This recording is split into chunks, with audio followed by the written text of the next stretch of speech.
Good morning, everybody. Welcome back to the Pat Flynn Show for our weekly conversation with a legendary strength coach, according to Men's Health Magazine. Dan John, Dr. Jim is joining us today as well. Good morning to both of you. Good morning. Hey, sorry about being tardy, everybody. Sometimes it just takes me an extra minute to put everything in the right place. Look, both of you are professors. Do either of you have a tardiness policy, out of curiosity? For my students, I don't. I understand, like, a lot of times the youngsters can get cornered with, classes on opposite side of campus and only 10 minutes to get there. And so I don't. And I don't know what is at your institution, but at my institution, tardiness professors is indexed to rank. Okay. So like, I think as a full professor, I can show up like 20 minutes late for class and still mark people absent if they leave. So whereas like an assistant professor, they get like 5 minutes, right? And so this is like one of the very few privileges of being a full professor at my institution. So well, we extend that privilege to Dan here, but Dan is a full professor. Yeah, always. He's a full professor here at the Pat Flynn Show. So Dan, how's your training been this week? What have you been lifting, and how's it been going? Good. Well, I'm down to 99 kilos, 218. Attaboy. I've been dieting down, and I'm doing Rusty Moore's fat loss boost with Mike Brown. Basically, it's chicken breasts and all the vegetables you can eat, and that's it. And I think I'm stalling on it a little bit for a variety of reasons. And by the way, I had another big storm hit Patrick, and so we had more damage. So, ooh. I wonder if it was the same storm we got. We had to come take shelter in the basement here the other day for a tornado. It was a couple miles from our house. Yeah. So Utah, I know a lot of people, maybe some listening, don't believe in climate change, but it's really hard as a Utahn to continue to say. So we just finished the hottest month, July in history. It's the 19 of the last 20 years are like the hottest years in Utah history.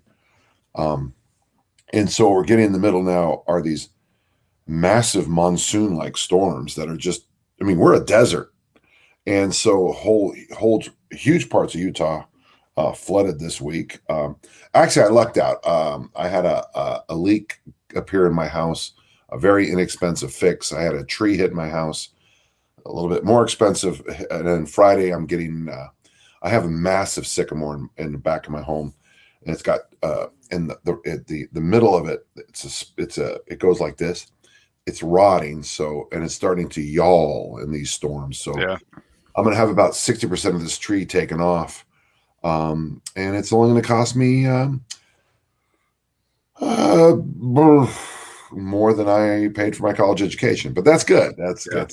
Yeah. Dan, somebody's already asking the big question that everybody's been waiting to hear. How'd your day go?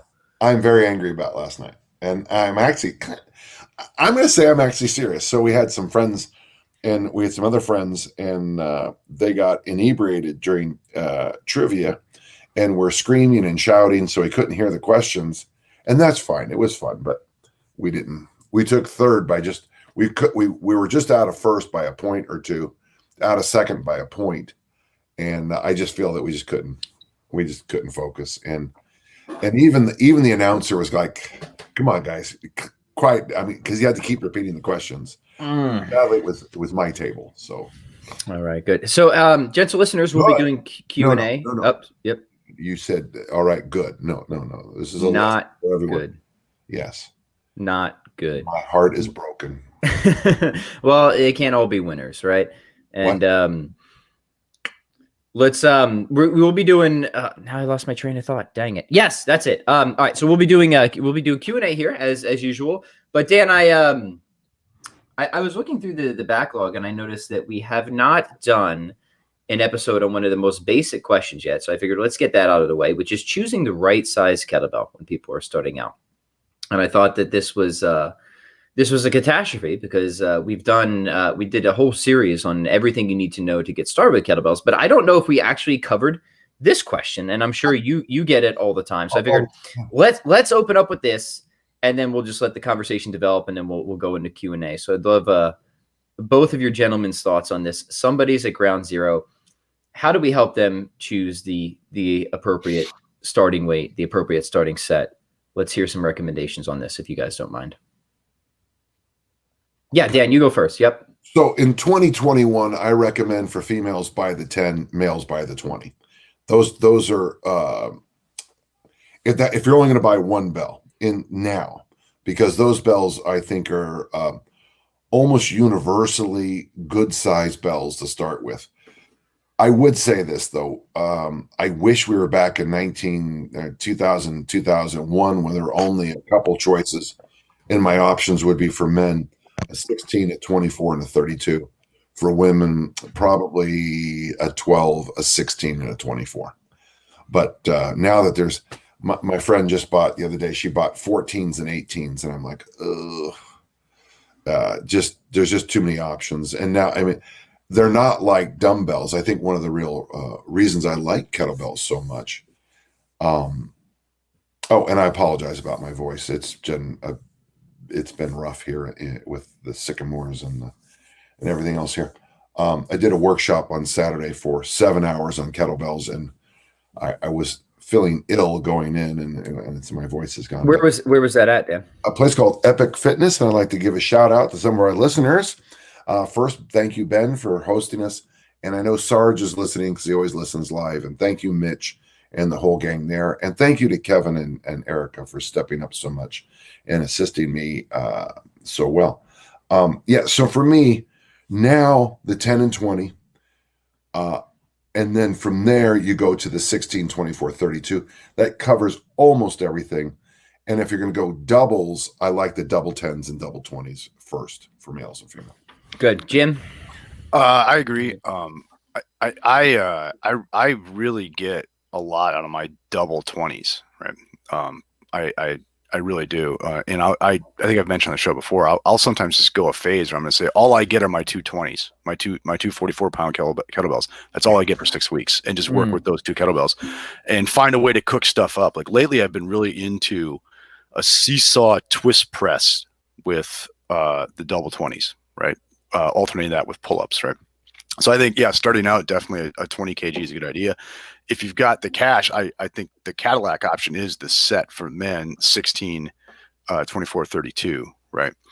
And Dan, I'd love to hear your view on this, because this might just be crazy, but in teaching people how to do, like, particularly the swing, I have found that if, like, you start too light, it is so easy to cheat on that with your upper body, that it's almost better, and like, within the bounds of like safety, to err on the side of a little heavier in learning the swing, because you'll actually have to use your hip hinge to move that thing. Whereas, trying to teach a big dude how to do swings with a kettlebell he can do a front raise with, it's not going to work. Yeah.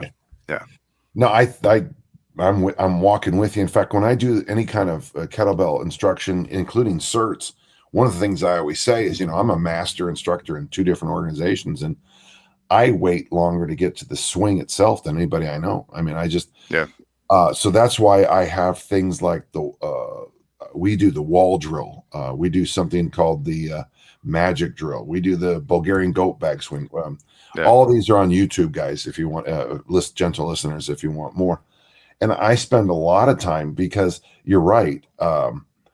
But you see the same thing, Jim, in the Olympic lifts. The guy who comes in and takes 60 kilos and just beats the living hell out of it, and then can never snatch 100, because all they're doing is this fast deadlift, upright row, hybrid press. They don't. And they're strong as hell, and they get away with it early on. Yeah, right. And then you hit a load, and it's just like, well, that was a waste of time. And then the thing is, you have to take some humility and fix it. And that, of course, is when people say, well, I don't like the Olympic lifts, I'm going to go do something else. So if I'm dealing with someone already strong, someone maybe a power lifter or played a little football or something like that, then I'm going to err like, rather than that 20 kg, let's go with 24 kg maybe, right? Something heavier that they might actually have to use some technique to move properly, right? And, Jim, it might be worth just saying with this guy, this particular person you just described, swings aren't for you, especially football background and some other things. adding ballistic to old injuries is not a good idea. Yeah. And you can already deadlift 550. So your hamstrings are in good order, right? Yeah. And the beauty of the kettlebell, when I finally figured it out, and this would have been about 2006 or 7, is when I finally figured out that what the kettlebell does really well, especially with the goblet squat and the swing, is it teaches those movement patterns better than anything I've seen. Mm-hmm. Because, with the barbell, the bar gets in the way, your body gets in the way. But with the kettlebell, you and the kettlebell can do the hinge literally 10,000 times in 20 days if you do this challenge or something like that. And the goblet. Having said that, if the person already comes in with the big engine, they never really truly appreciate. It took me years to unlearn my Olympic lifting and powerlifting stuff to appreciate the kettlebell swing. Yeah. Now, I'm not Pat Flynn. Would you help pat me on the back here? I'm one of the rare people, I think, who could take their ego, put it on a shelf for a while, listen to people without big engines and learn. Yeah. It helped me because, when I got into kettlebells coming out of powerlifting and football, I was like really poor, right? So I was lucky just to be able to afford that one cheap, rusty 24 kg that actually was 55 pounds, right? Yeah. Kettlebell I started with, and that's the only kettlebell I had for like 18 months, right? It was the only piece of equipment I had for like 18 months, right? And so I had to learn to appreciate it. Yeah. Right.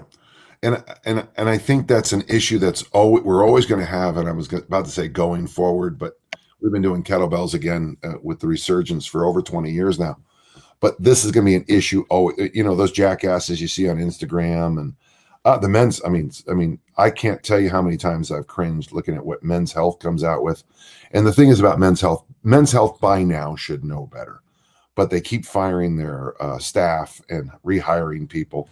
They're still, they did call you a legendary strength coach, though, Dave. Yeah, every once in a while, that blind hog clock is right twice a day. Yeah, every once in a while, the blind hog finds a nut, right? And there's still a squatting,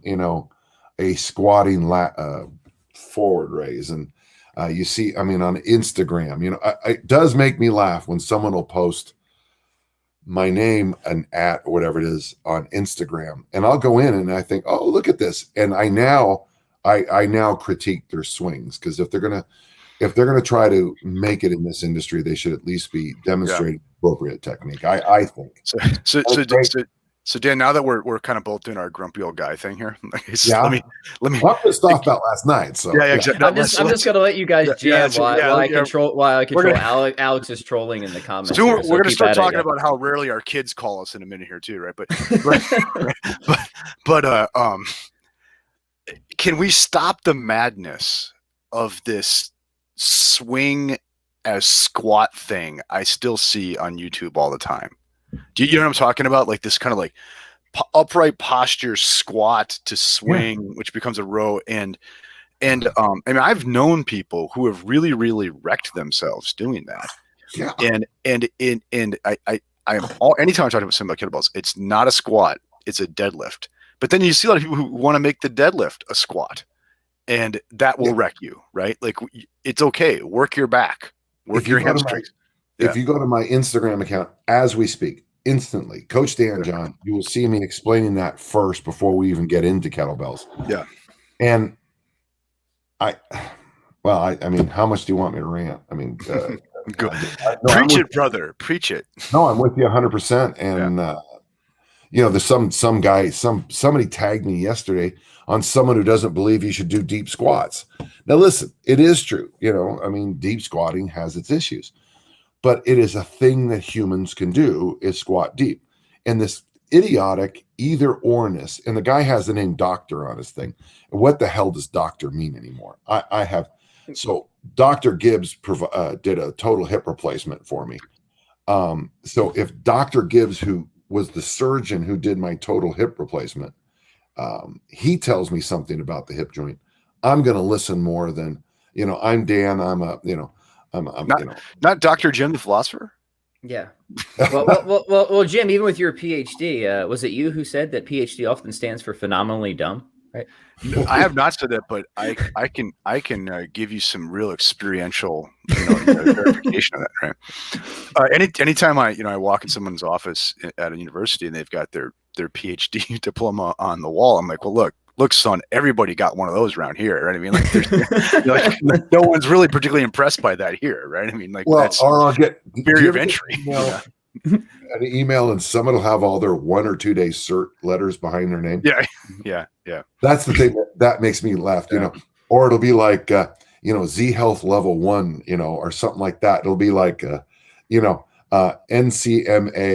RKR, BRGR. And it's like, it's like they spilled alphabet soup at the end and of their their 1 day email, right? certs, and their 1 day certs. It's like, yeah. I mean, at least, yeah. Or you'll see this in the humanities where people will use degree, like they'll list degrees that have been superseded by later degrees. So if I said Jim Madden, MA, PhD, right? Well, I mean, everyone gets an MA on their way to the PhD in this. Right. I mean, and actually, I could actually go MA, PhD if I wanted to, right? I mean, could I take my AA off of my name?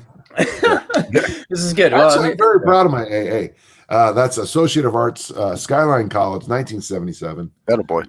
I mean, I'm a JC transfer, very proud of it. Yeah. Attaboy. Yeah. So it only makes sense. So this is some excellent ranting, which is always my favorite type of conversation. But there was a point that was brought up that I think is worth reiterating. Dan, we've talked about this before, which is the benefit in sort of intentional restriction or artificial constraints in many areas of your life, but certainly training. And Jim talked about that. Like, Jim, you just had the 55-pound kettlebell, and that forced you to make do with it. And it probably forced you to be more creative with your programming and probably intelligent about the decisions you made in the gym. So, I mean, like, the question comes up, like, okay, even if somebody could get, the wonderful spread of kettlebells of everything in like, 1 or 2 pound increments, should they? And I think probably the three of us would say probably not, right? Yeah. There's benefit to be had in restricting the amount of options available to you, because it will force you to pay more attention to the other decisions, the other programming factors, whether it's frequency, density, volume, etc., that go into a good exercise program. So I would like to jam around on that if you gentlemen are interested. When I got that 55-pound kettlebell, at the time, I was much bigger, and I was probably still a 400-pound bench presser at the time. Okay, so I spent a lot of time doing pause, static, mid range of motion pressing and all that sort of stuff. And, I had to cook it to do anything upper body and all that with it. Right. And man, that one, it taught me how to press really well, I think.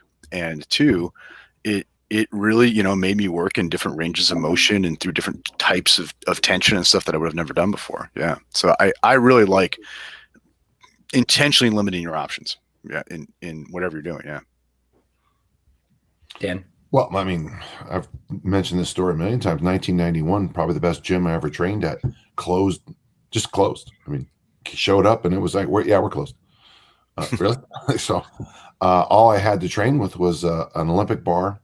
And then I cobbled together 2 35-pound plates, about 15 kilos, and 2 25-pound plates, 10 kilos. And so I had 165 pounds, and I was training for the Olympic trials. And that's when I came up with 3 sets of 8 with a minute rest. That's when I started experimenting with this Tabata idea for home training, And I joke always that the biggest mistake of my life was the Tabata military press idea. 20 seconds on, 10 seconds off military presses, that failed miserably, in case you're wondering what happened. I was getting sets of 1 and 2 and 3 at the end. But here's the thing, because I only had 165, then I had to play around. So I was doing front squats with 165 and overheads with, that's not enough weight. So let's make the reps and rest periods, restrict. That's the direction I went. And, that's when I started doing, I had never done clean grip snatches. And so that's when I started doing them, because that was an option. And then I kept doing snatches higher and higher. I call them whip snatches, really extremely high hang snatches. But the thing is, I look back down on that particular couple of months, and it was a while, maybe it was longer than months. And that was like the real seed for some of my best insights on coaching other people. The restriction, the cramping, allowed me to expand. And that's the argument we always say about school uniforms. This conversation came up last night again. the parent is talking about getting their kid ready for school, and the school that the kids go to, the kids have to have a solid color polo and khakis, and how easy life is because of those restrictions. Mm-hmm. And I'm like, yes, I understand. I understand. Except on Tuesday morning when they're all in the wash. Well, I'm been there. I'm like preparing for the nightmare. Not sniffing shirts. Yeah, exactly. Yeah, exactly. I'm preparing. My teens are about to start the high school year here, right? So yeah. So Jim, Jim gets it. Yeah. Yeah, exactly. A point on this is, so right now on my desk there are 5 books I just cannot wait to dive into. Okay, and but I committed to, getting through the entirety of Hegel's Science of Logic before school starts. Okay. And so if I allow myself to be distracted, I'm not going to learn the book that I committed to. Do you see that? Right. So I think you have to intentionally limit your options across your life. This is just Pat Flynn 101 here. Being a generalist is a short-term specialist. Right. Mm-hmm. And that means that at some points you're going to have to artificially just limit, just take things off your bookshelf, right? Take things, out of your stack of kettlebells, just so you can concentrate on the one thing for a while. And it doesn't have to be a lifestyle commitment. Right, just give yourself 6 weeks, give yourself a month, just say, I'm going to stick with this till that book is done before I open another one. Right. That's a great insight, Jim, because we often talk about restriction helps to provide an impetus for creativity, but I think restriction also provides an impetus for implementation. Right. When we have too many options before us, it's very easy to just start hopping between those options without any real consistency. Right. Yeah. And then we begin to rationalize our laziness. Really, that's what we're doing. Right. Start chasing squirrels, as Dan likes to talk about it. And it's kind of funny because I often I guess I sort of thought that maybe philosophy was something of an exception to this, because you just want to read and research, right? But it's not, in the sense that you've talked about. And when I mean exception, I mean in terms of limiting information. Yeah. Because so much this is really important for many practical areas of life, is like to intentionally have what's sometimes called a low information diet, because people get into the habit of just constantly consuming information but never implementing any of it, right? So to overcome that, you have to put restrictions in place and saying, no, I really have all the information I need at this point. Yes. So now I'm going on a very low information diet, because the problem for me isn't a lack of information. The problem for me is a lack of implementation. But Jim, I think you've just given a good example to show that no, even philosophy, even learning isn't an exception to that. You've sort of put yourself on a restricted information diet, because you're like, I got to finish Hegel here. So these other books are just off my shelf for the time being. Yeah, that's good. Mm-hmm. Yeah. And so what's a course description on a college syllabus, right? It's telling you what we're going to limit ourselves to, right?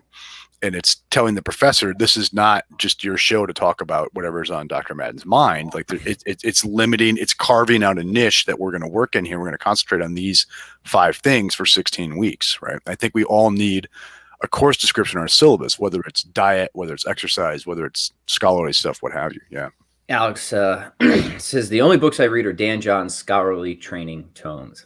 That's why he's so intelligent. If I could add one thing, and it was a thing I read years and years ago, when the Japanese took over. It might have been the Philippines. A whole bunch of prisoners of war were given about just a few hours to kind of prepare themselves. American soldiers, and one of the guys had been a prisoner of war in World War I. He told everybody else, do yourself a favor, pack a book. And then the person who wrote the article later, of course, obviously survived and discussed it. And he came up with a concept called slow reading, not speed reading, slow reading. Because if all you have is one book, and well, first off, choose wisely what that book is. And then it was his escape from what was going on in his life, the Bataan Death March and all that, which my uncle was on, by the way. And the idea of you have one book and you have no idea when you'll get another one, and how he fell in love with this book because it was his only escape, and that was it. And I still think You know, that's why I'm such a big fan. You know, I mean, I got the Sword and Stone. You know, this is the book I would take. You know, that's my desert island book. That's my single book on the Bataan Death March. And the reason I bring this up is I think in every area of life there is value to just saying, well, for example, Jim, what are you gonna focus on? Are you gonna get what's your major? I don't know. You're a senior. Well, I mean, whatever, you know. Well, you should really. We need to have you focus and have a. Yeah, well, I just want to take all your courses are freshman 101 courses. Yeah, I know. And you've taken swimming 33 times.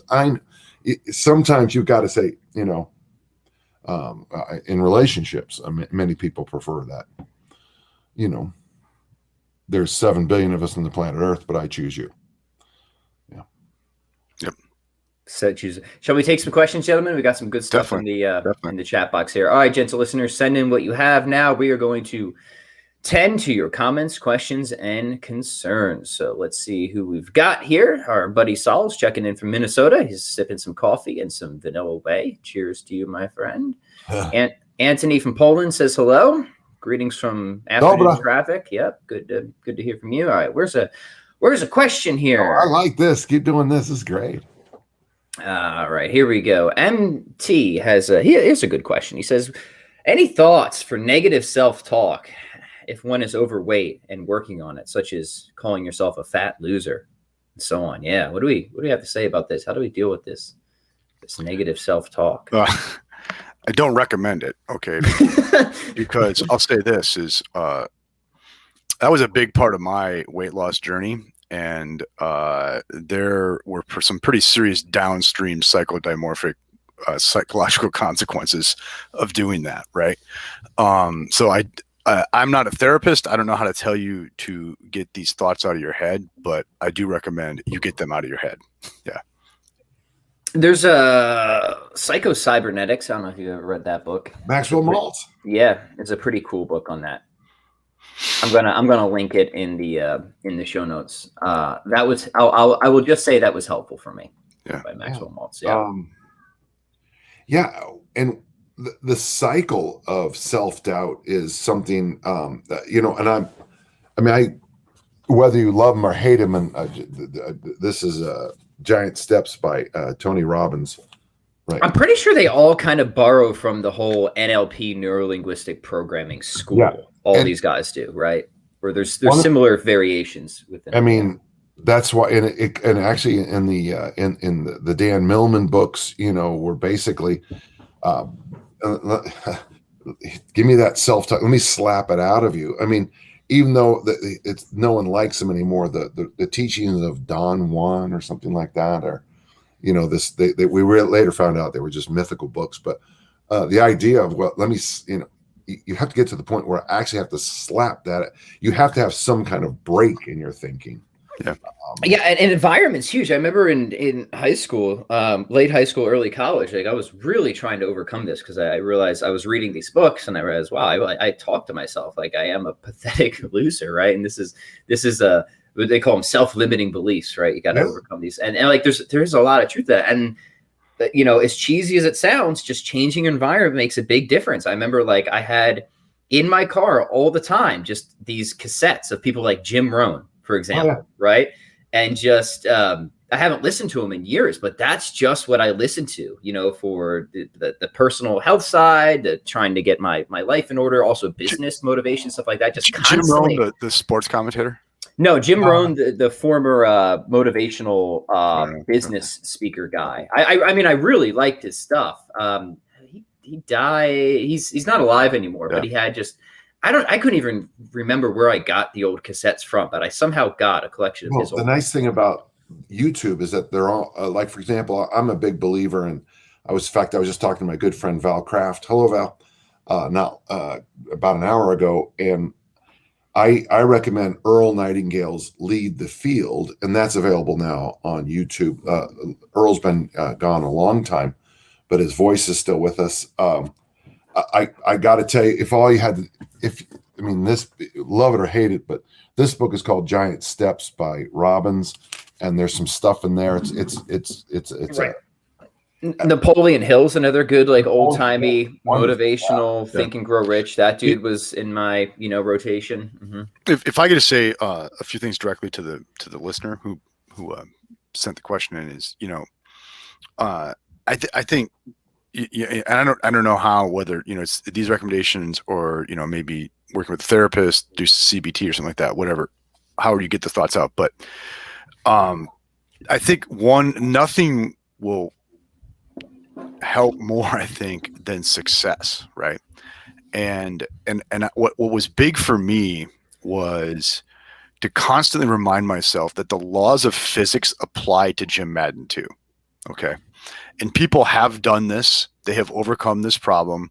They weren't superhuman. They weren't, they had no access to any different aspects of the laws of physics than your body does. So it will work for you. You just need to find a way to get it down to easily followed rules, right? Things that you can persistently do and start feeding on your success, right? And just trust that if you go through the process with some good trainer, some good diet, I don't really think it matters which one. If you just stick to and persistent process, this will work out, right? If you stick to it. The laws of physics apply to you too, all right? And just believe that, right? And success won't guarantee these thoughts will get out of your head, but it will help. Yeah, it will help. Yeah. Well, I don't know, Jim. Maybe he has problems with induction. He read too much Hume or something. That's right. Yeah, it's true. It's true. Well, I mean, Hume still thinks they're predictive. We just don't know why. Yeah. Raju says, hi, that was a great previous question, by the way. Thanks for sending that in. Yeah. But now Raju says, hey, Pat, Jim, and Dan. I took Dan's advice and performed a 2-3-5 rep scheme on double clean and front squat. Oh boy, my heart was beating out of my chest. Thanks, Dan, and always thanks to you, Pat and Jim. So, Dan, can you remind us what that was? Was that on your podcast? Yeah. Well, it's just a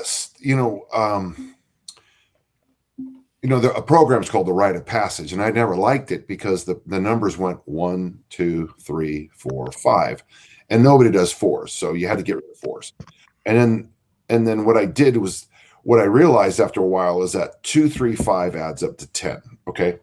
So I shifted the numbers that we did on this kind of ladder from 1, 2, 3, 4, 5, 6, 7, 8, 9, 10 to simply 2, 3, 5 on this kind of ladder. So to get 20, the old 5 sets of 5 can also be done 2, 3, 5, 2, 3, 5, 2, 3. And so it was just a mental exercise that I used. And then when I applied it to training, people really enjoyed it. So Jim, the idea is this: you do a set of 2 with the load. Doesn't take long to record. That set of 3, then the set of 5 is the hard one. Whew, but then you got a set of 2, which is pretty easy. Yep. Set of 3, set of 5, which is a hard one. And so it's a real way to get a lot of volume and quality. Waving up and down. Yeah. Yeah. I saw earlier. Oh no, go ahead, Dan. Sorry. And it's just, and Raju, thanks for mentioning it. It works well for squats and press family. Your mileage will vary on the other lifts. Yeah. I saw Raju had asked earlier about starting weight for a steel mace. And I think he's probably good with a 10 kg. Sounds like he's a bigger, stronger guy. And always remember, you can choke up on that thing to make it easier. That's why I find a mace is a kind of a safe buy to err on the side of heavy. Yeah. A strapping young lad he seems to be. Barrett says, how do you guys prefer to transition from phases in kettlebells? For example, from a density block to an intensity phase. Do you increase bell weight while reducing reps? Do you jump right into it, etc.? Thank you. So there's probably a couple ways we could translate or interpret that question. But Dan, what are your initial thoughts? First, I have to say you have a great name. That is a great name, man. Barrett Donovan. It's a good Woody sort of name, you know. Mm-hmm. My middle name is Donovan. Well, there you go. For me, I still like more the Tommy Kono approach, Barrett, where you set yourself up for this thing. I'm 8 weeks out from a weightlifting meet. Actually, right now, what am I? 3 weeks out from weightlifting meet. So, and then the week after the weightlifting meet, then I go to bodybuilding, and I like that. Okay, this is an ideal world, the gentle listener first. So I'm going to have 5 Olympic lifting. I'm going to have 5 competitions in a year, 5 8-week preps. And the rest of the time I'm going to bodybuild. I didn't really leave much time. There's well, I didn't really leave much time there, but the idea is I like that. That's like my perfect world. Okay. I don't think you can really do intensity for longer than, I mean, I think 6 weeks would be it would be at the top end. I'm sure that if you were a track and field athlete, you could slide it to 12 because we can manipulate other things like competitions and stuff. But basically, I like, in my perfect non-Tommy Kono world, I like to look at 2 weeks or 2 months and just say, okay, for 2 weeks, I'm gonna work on this. At the end of those, towards the end of the second week, I might say, ooh, okay, that was a bad idea, and I forgot this. And then look at another, 2 weeks, a small variation, try it again. Maybe after 3 rounds of those 2 weeks, so 6 weeks, step back and say, okay, we got really intense doing the front squat. Okay, I did a 6 weeks front squat program. Well, I don't want a front squat the rest of my life, so let's move over to this and this and this. That's how I do it. It's a very, I have a very seasonal approach to my training: fall, winter, spring, summer. And then inside those, everything is just like, let's look at the next 2 weeks, step back, think that through. Too much of that, not enough of that. So I follow the recipe most of the time, but I'm still a chef in those 2 week blocks. I need to add more of this. I need to step back from that. So there's the science of programming, and then there's the art. Okay. I don't know if I answered anything there. Sound good to me. Jay says, greetings from Vietnam. Since the lockdowns hit, I've been rewatching all the episodes between you and Dan John. Keep up the good work. Well, I'm glad that we were able to provide a service. And Dan, at this point, we got a lot in the queue. So that would probably keep somebody pretty busy for a while.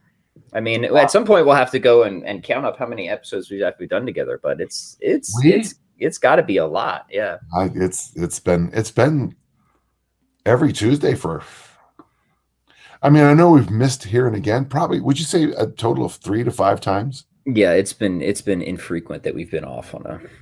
I mean, and almost universally. I mean, we did the death of my brother.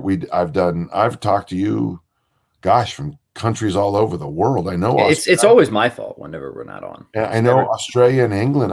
I know for sure. I know I can think of huddling in a hotel room more than a few times. Alex with his ever helpful comments here. Get a pair of 48s and build up from there. That's my 2 cents. Thank you, Alex. Always contributing value to the conversation. Yeah. Start with double swings with your pair of 48s. Yeah. Always insightful. Saul says, we have 5 kids, ages 10 to 17, who like to work out with us sometimes. He says, I'm torn between getting several single kettlebells versus a dial a weight. I think he means adjustable kettlebell. Yeah. Or just a couple pairs and either make them adapt or tap out. All right. Well, what are your recommendations here, guys? Well, my daughters were stealing kettlebells from me when they were little, so... Yeah, it was nice to come down to their bedrooms and find kettlebells in both their bedrooms. Let me say one thing about that. I don't know if they've gotten better, but the adjustable kettlebells are not my favorite because they tend to just be really clunky and awkward for anything aside from swings, right? Somebody I was talking to recently has a Bowflex one, and I don't know how that thing sits on the wrist, honestly. And then he admitted as such. He's like, I can kind of do swings with this, but that's essentially it. Now, if that's all you want to do with a kettlebell, maybe it would make sense, right? But the wrist-breaking snatch on that thing, right? Or it's like just like a big block or something like that. Now, again, maybe there's some better options out there. I haven't seen them, but for the most part, I've never been too impressed with the versatility of the adjustable size types of kettlebells. If you have a 10 kilo and that's all you have, and you have kids, well, they can deadlift the 10 kilo. They can. That's it. It is a tool. And, I like the Eddie Arco was the model for Rodin or Rodin, whatever it is this week, the thinker. And all Otto Arco had was 100 and something pound barbell. So first he deadlifted it, then he cleaned it, then he pressed it, then he snatched it, then he cleaned, then he did, and then he ended up doing, Turkish get-ups with it. And I still think that's a good model for a piece of equipment. If you only have one piece of equipment, first you deadlift it, then you clean it, then you snatch it, then you press it, then you do something really complex with it. I still think that's the best model that's what we did with our Ted Williams Sears barbell set. Look at that. Nice. Completely unplanned right there, folks. What year is that from, Dan?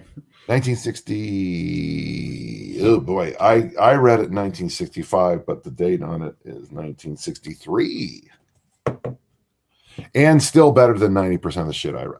The old ways are often the best ways, they say. Indeed. Yeah. I generally just kind of keep the kids away, but I mean, I don't really have them involved with any kind of weights and stuff till we get puberty going, right? And but I also say that like until they're at that age, my kids have always been kind of indifferent to what I'm doing workout wise. So and we have involved in sports quite a bit and martial arts, stuff like that. But I've never gone out of my way to get something to match where they're at right now. And they're 13, 14, they're like pretty actively into it by then. But before that, I've never really like had equipment of like I was getting that I had them in mind to use. Yeah. Oh yeah. They just steal it from me. Yeah. Yeah. No. Yeah. You're working out. They might like grab a kettlebell and do a deadlift or something. And you're mainly worried about them breaking their toes. Right. Nah, with 2 daughters, I had other worries. Yes. True. And they did fine. The gentle. Yeah. I have 5 sons and 1 daughter, right? So it's a different kind of. My God, so did my father. Really? Yeah. Yeah, I'm the youngest of 6. Nice. Do you have a youngest son? I do have a youngest son. What's his name? Cormac. Get ready for this kid. He's gonna be great. Yeah, he's gonna go on. Yeah. We call him the governor of the state of Kansas, right? Because he strides about the state, frankly, as if he owns it. Yeah, I like this kid already. Yeah. So what when that one book came out about Usain Bolt being the youngest and all that stuff, and I was like, I talked to my sister about it, and she said, it's true. We had this fun conversation about. So I was competing with Division I athletes when I was 8, mm-hmm. and they would yell at me for not being good. Yeah, and they would slap me if I didn't. The funny thing is, when I hit double digits, I was a pretty good little athlete. And when I hit puberty, so there is value to being the youngest because you're constantly sprinting to keep up. Yeah. Yeah, I know that's a really good point. Cause like, when I think of my youngest, like he comes off to us as if he's like the least mature, but no, it's because his comparison class has been 17-year-olds. Right. Whereas, my oldest, who will be 19 soon here, his comparison class when he was going into 5th grade was a bunch of toddlers, right? So he looked like Mr. Maturity, right? Whereas my youngest now, who's going to 5th grade, looks like he's this infant at 10 years old, right? Because we're comparing him to this world of teenagers, yeah. And so I think he's probably actually more mature than they were, yeah. Yeah. I was telling my friend Josh last night, one of our teammates, about there was a show on, and they were showing veterans coming home, and the family running up and hugging them, and my grandson Danny is going into the 3rd grade. Well, my brother came home from Vietnam when I was in the 3rd grade. Yeah, and I had one of those moments, and it missed me up. 50 years something years later, I still get misty-eyed thinking about it. Because you never expect. There's always a part of you that prepares for them not to come home. And I'm thinking about Danny, he's in the 3rd grade, and everyone's so careful about his emotions. And when I was in the 2nd and 3rd grade, we were watching the news reports with the death tolls of Vietnam. And when he came home from Vietnam, he went off to become a sprinter for a university. And he's the guy I worked out with. And I think there's some value to that. And gentle listener, my story is very common, is that when you're around a Division I sprinter who's a Vietnam vet and you're in the 3rd grade, you pick up things differently than if you're the star of you're the MVP of the all county soccer team. I learned some good jokes too. I learned how to fight. Yeah. Yeah. right? No, seriously, I mean, Yeah. No, yeah. We've had similar things in our home here. Yeah. Good. Satya has just a nice comment. Where'd it go? No question. Just want to let you know that you guys are awesome. I love watching these live videos. Very informative. Well, thank you. Thank you, Thank Satya. you. Thank you for the kind words here. We super appreciate it. Anthony says, Pat, how's the club bell going? It's not. I'm waiting for my next private lesson with Jim. I put another beginner's club bell workout on my YouTube channel yesterday, so feel free to check that out. Yeah, thanks, Jim. Kevin says, I finally read The Sword in the Stone after seeing it behind Dan for so long. The part that stuck with me is this, quote, education is experience, and the essence of experience is self-reliance. Do either of you guys want to comment on, reflect upon that? God bless Merlin. Yeah, I've said this many times about The Sword in the Stone. It is a love affair with education, and it's weird to think that and by the way, it's also a great book for lifting. It's a great book for throwing. It's a great and the lessons there. Yeah, that's actually kind of nice. I think there's some truth. So the idea in the book, Jim, is that Merlin is telling Arthur, Ward, I'll go with you this time, but you got to learn to do it on your own. Mm-hmm. And that's the way I learned the turn and the discus. Is I got in the ring, and I just learned it on my own. And pretty soon I was doing turns. I mean, I think drilling is a big part of any sport. Okay, you have to like learn a movement pattern, right? But the way I teach a fundamentals class at our gym for jiu-jitsu, and I tell people though, we're gonna drill this arm bar like it owed us money, okay? But I'm gonna teach it to you in like 9 steps or something like that, none of which exist in the wild, right? Mm-hmm. We just have to get this off the ground. We have to drill something, get this off the ground. But you're never ever gonna find this in a real roll until you've had a bunch of rolls, right? Because the arm bar exists, in the real world as something following on something else that is itself highly variable, right? And all these things, you cannot account for all of this in drilling. Okay, so what drilling does, it just gets us off the ground, introduces a movement pattern, but you're going to have to get out there and actually try to find this in the wild for it to work, right? And I assume something very similar with like the spin on the discus throw, right? Yeah, something I never mastered in high school. So that. But it's interesting. I'm going to do the opposite on this. It's like I do workshops, and basically I tell everybody, I'm going to teach you the Turkish getup, but the most valuable thing is the bits and pieces of the Turkish getup for the clients you work with. Yeah. So it's interesting. I think you need to go up and down both sides of the mountain. Yeah, I agree. I'll bring in music again. One of the sort of things that have carried over from just taking music lessons was the idea of you need isolation, you need integration, and you need improvisation. A good practice session should have hopefully all of those incorporated, or at least throughout the week you want to practice all of those. So some things you just need to break down into its fundamental component parts. Yep. But you also need to recognize that isn't how things are done in context or in the wild, as Jim says it, right? Yep. So you need to try and like get it integrated as quickly as possible. So in music, it's like, okay, I'm going to just kind of isolate this particular passage or this scale or this mode, but I want to actually put it in the context of a song as quickly as possible. Like, how do I transition into it? How do I transition out of it? What is this like in relation to the project I'm actually trying to accomplish, rather than just memorizing and repeating hundreds of thousands of different scale patterns? Like, what the hell is the point of that? Almost nothing. What I isolate should be informed by the integration I want to accomplish first off. And then comes the improvisation. Can I pull this off on the fly, right? Off the cuff, right? That is like the mark of mastery at that point. So you isolate based on what you're trying to integrate.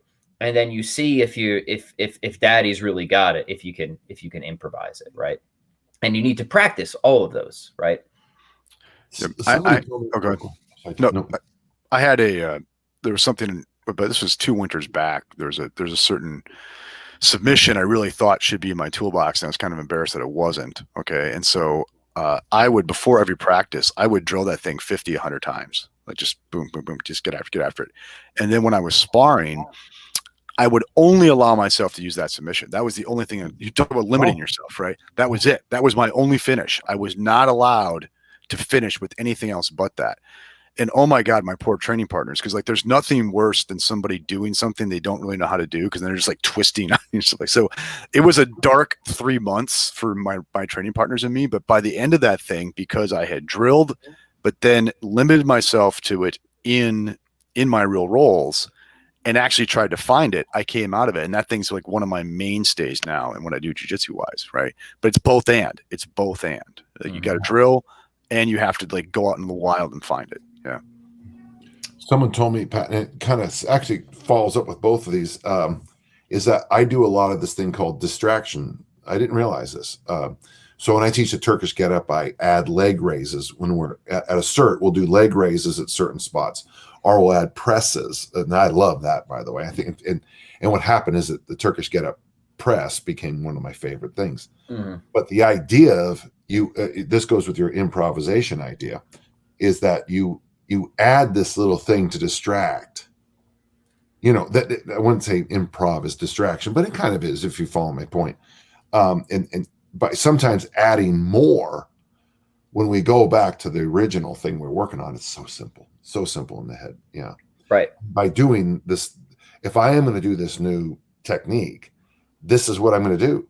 But Dan, aren't you? Yeah, I know. But for 6 months, I'm going to focus on this thing. The other stuff isn't going anywhere. It'll come right back. But let's move on.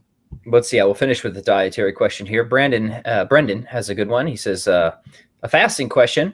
Which fasting method would you suggest for an older man who is obese and on the edge of diabetes? And what diet would you recommend?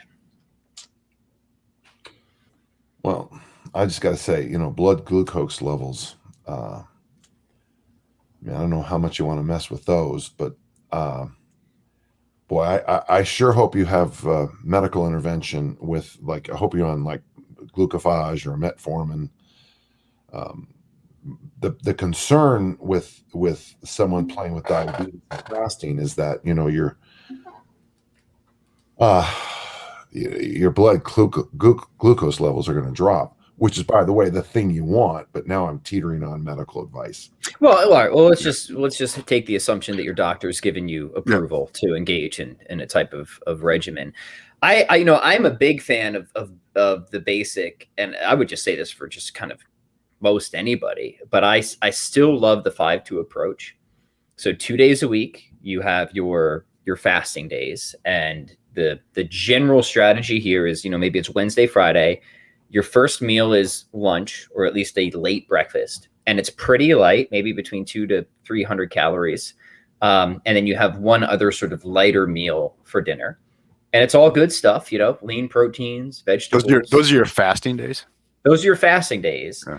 And then, you keep your other days kind of like normal, healthy, right? But then you have this nice sort of caloric dip 2 days a week. So the idea is, as long as you don't go crazy the other days, you have this nice downward trend that isn't too extreme or perturbing or cause you to just absolutely lose it. I think that is a very good, smart introduction to intermittent fasting. If you want something more frequently, then I just think your traditional, just kind of figuring out an eating window type of thing. And that's what I do. Yeah. Right. Yeah. I mean, okay, like fasting works super, super well for me, but I am not diabetic. Okay. So, so I would definitely make sure we're talking to a physician. And also for me, fasting has also become part of and he says on the edge of diabetes, right? So right. So that could be, in American numbers, that could be anywhere from high 90s to 120s. So yeah, that's a pretty good size swath. Yeah. For me, I picked up that liver parasite in the Middle East in 85. So I've been struggling with blood glucose issues since then. But for me, the game changer for me was intermittent fasting. And and I'm just, gentle listener, all I'm doing is telling you what worked for me is I don't eat until I've worked out that day. and if you follow some of Pat's ideas, which one I like a lot, you train before every meal. That seems to help some people with their blood glucose. And there's another thing, and it sounds a little bit gross, but there's that one person I read. It was very interesting.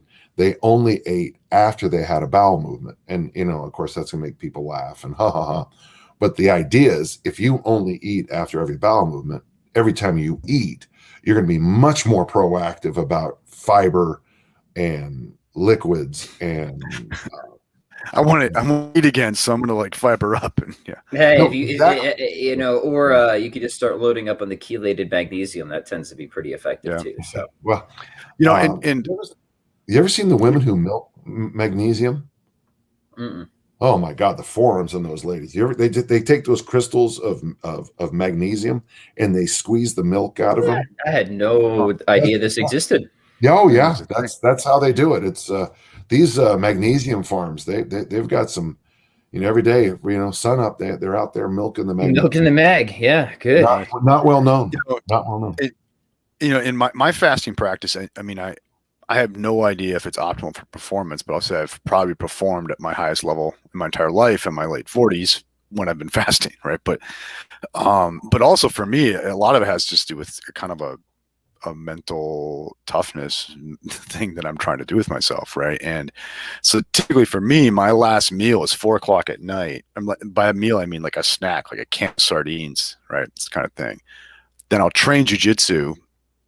Won't eat after that. I'll get up the next morning. I'll work out again, right? And then I won't eat again until like noon at the earliest that following day. That's a typical day for me. And I do 1 day a week where I just don't eat. I just do a 24-hour, right?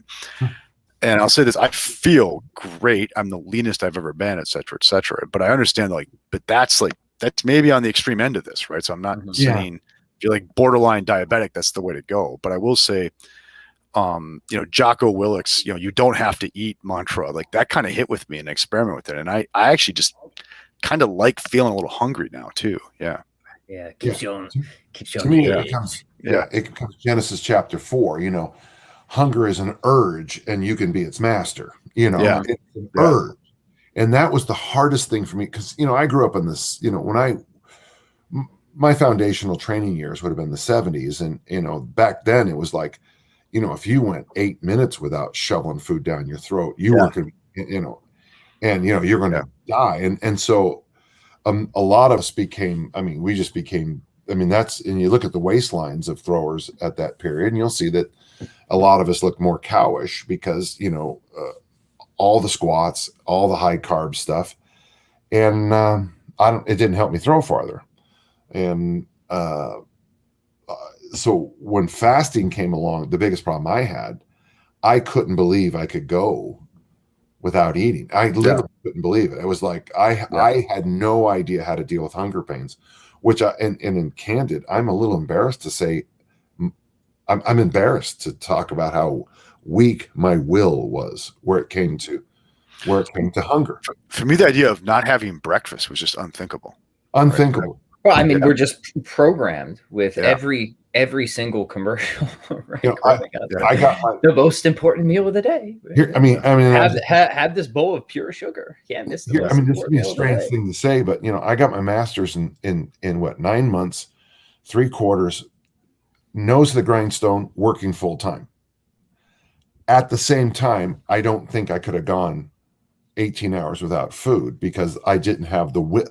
I'm trying to make a point here. I had this massive amount of will academically to work, to train, but hunger was my beast. Hunger was my demon. Yeah. And now I look back at those times, it's like, God, you just didn't eat. Yep.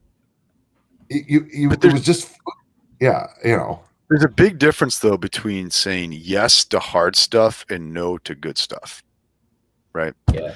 Oh. And I've always been much better saying yes to hard stuff, right? Just give me a completely sicko challenge in a dare, and I'll probably do it, right? Every day, right? Yeah. Make me deny myself like easily available pleasure. Now Jim has a problem, right? And that's one of the things I like about the fasting is I'm constantly working that virtue of temperance, right? Right. Yeah. Good reminders. Which for Aristotle was the linchpin of all the virtues, man. Temperance. Oh yeah. That's the big one. Isn't that the horse and the chariot image? Wasn't It's that Plato? It's Plato. Plato. Yeah. Same idea. Yep. Very good. All right. So before we wrap up here, Dan, let us know what you're working on. What's happening at Dan John University? Give the gentle listeners all the good details. Yeah. I'm almost done with my chicken and veggie 2 weeks. I'm a little surprised. I'm only down 6 pounds. I'm just a little surprised, but that doesn't mean it's not over. At the university, we still have the easy strength thing is selling really well. So, good. Folks, if you join the site, Dan John University, you get the courses. One's on goal setting, one's on programming, and one's on easy strength, and they're just half off. And it's just, if anyone thinks I'm doing this for the money, you probably don't. But that's me. That's me. I'm the one who does it for the money. Not Dan. The other thing, and you have young children though. On all my forums, people are talking about. I hate to be. Please don't think I'm American centric here, but Valerie Allman won the women's discus at the Olympics yesterday, or whatever. Time zone issue yesterday. Mm-hmm. And there's a wonderful article, and I'll have it in Wandering Weights this week, about she is a former dancer, and the what makes her a great discus thrower was her dancing, her youth. She was a traveling dancer for a show like America's Got Talent or something like that, and then she became a discus thrower. And the reason I bring that up first is that she's a lovely role model for throwers. Went to Stanford, very smart, all the things I want in one of my throwers. But the nice thing is that the lessons she learned in an art carried over to the athletics, in the same way that I think the lessons we learn in athletics should carry over into academics and the other aspects of your life. Right on. Mm-hmm. I have a hard time with someone who's a absolutely focused person in one area of their life and a total slob in the others. So I just wanted to mention that, and there are big discussions about Valerie in all the forums. So cool. Well, everybody, as always, should go check out Dan John University. And gentlemen, it is, as always, been a fascinating and productive conversation. I thank you both. And Dan, we'll see you same time next week. Same bat time, same bat channel. And Jim, all right. Thank you. All right, everybody. Yep. Adios. Please do like, share, subscribe, all that good stuff. We will see you next time. Fare thee well. Oh, just us. Dan's gone. Hey, actually, real quick, before we wind up here, let me give a shout out to our beloved sponsor, Inverted Gear. So if you're hanging on to the end, we talked about choosing the right size kettlebells. You're going to need some. So if you like what we're doing here on the show and you need some kettlebells and you want to get some awesome kettlebells and support the show, please check out invertedgear.com/discount/PatFlynn15. You will get 15% off anything, not just kettlebells, but clubs, maces, jiu-jitsu gis. And actually, we're going to be having the owner of the company, Nelson, on, I think, Thursday. We're going to talk about kettlebells and jiu-jitsu, and nice. That'll be mostly him and Jim jamming around. I'll chime in here and there, but it'll be good. And great family-owned company, awesome equipment. So please check it out, invertedgear.com/discount/PatFlynn15. All right, gentle listeners. And jdmadden.com/fitness. That's right. I was going to say, Jim, let's get your plugs in real quick. New website is rolling. You're on Twitter. The Jim Madden exploded into the world in a big way. We're coming in hot. Get his excuse busting workouts at jdmadden.com/fitness. And what's your handle on Twitter one more time? jdmadden3. Check him out. Link up. All the good stuff. All right, gentle listeners. Getting after it. Peace.